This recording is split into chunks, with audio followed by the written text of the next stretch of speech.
Гүлүм Касымбаева аткарган бир топ мына ушул керемет ырлардын автору, обончу, акын, президенттин ардак грамотасынын ээси Динара Аманбет Акунова бүгүнүбүздө конокто. Саламатсызбы эжеке? Саламатчылык.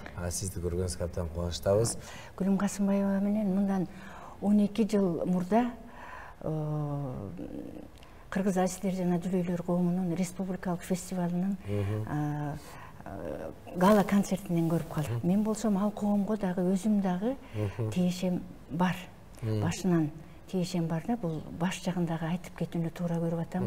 Өзүмдүн бир тууган иним Данияр Жунус, кийин комузчу, чоң комузчу, азыркы таптагы советтик армиянын катарынан көзү көрбөй келген. Мындан 22 жыл мурда чейрек кылымдан бери башкарып келген Калык Мамбет Акуновдун жубайы болдум. Ошол себептен мен дагы тагдырлаш болдум да. Бул коомго кандайча байланышып калдыңыз дегенде жообун ушундан көрөм да. Ал жерден көрүп, Гүлүмдүн аткарганына, үнүнө, зың-зың эткен жылажындай үнүнө, орус элинин Толкунова, Сенчиновалардын үлгүсүндөгү үнүнө аябай баа бердим, толкундандым.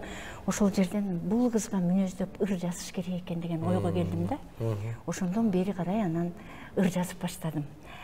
Гүлүмдүн кыргыз желегин Жапониядан желбиреткен дагы Кыргыз Республикасына кошкон, искусство тармагында кошкон чоң салымындагы баа берип белгилеп кетишибиз керек. Буга дагы ушул эле азиздер жана дүлөйлөр коомунун президенти Калык Мамбет Акунов кезинде Жапониядан волонтер чакырып, Мацуда Сан мырзаны. Ал кишиге ушу коомдогу таланттуу балдарды сунуштап, мына балдарды сизге тапшырдым, долбоор кылалы. Сиз жапончо үйрөтүңүз, ырдатканды үйрөтүңүз, мындан ары балдардын жолун ачыңыз деп туруп багыт бергенде, Мацуда Сан менен берки балдар менен да иштешкен экен. Ал жерде дагы таланттуу балдар бар. Жалгыз Гүлүмдүн мээнеткечтиги, эмгекчилдиги, өжөрлүгү менен анан Гүлүм жапончо ырынын баарын мыкты аткарып, Жапондон кем эмес.